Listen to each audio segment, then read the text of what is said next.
Okay. So, nandito ako sa ND Village.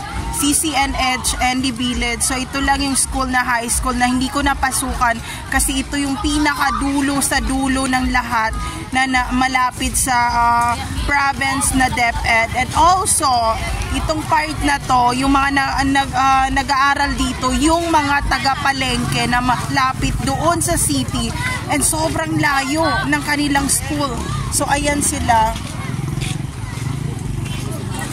Itong CCNH ND Village kasi may mga estudyante sa school na elementary na mga grade 6 na lumapit sa akin na sabi nila ngayon po ma'am ay naghahanap po sila ng kapareho nila ng reliyon.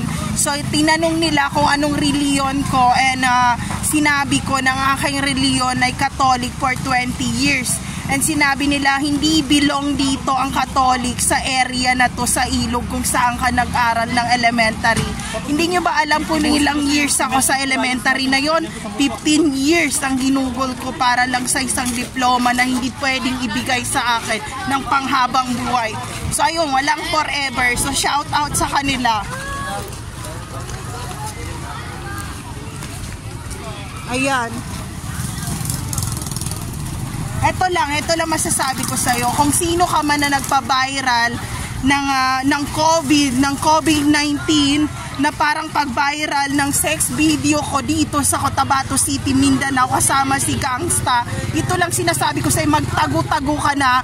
Gawan mo ng paraan paano kumakuha ang elementary, high school and college na Form 137 ko dito sa lugar na to bago pa ako sabihan ng mga ibang tao ng other country about the viral video na hanggang ngayon nagba-viral pa rin ngayong year 2023. So ayun lang, there's no safe place to all targeted individual out there. Take care always everyone.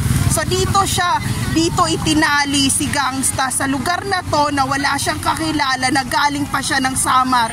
Kung saan siya ngayon, magtago ka na kasi patay na siya. So ito yung view dito.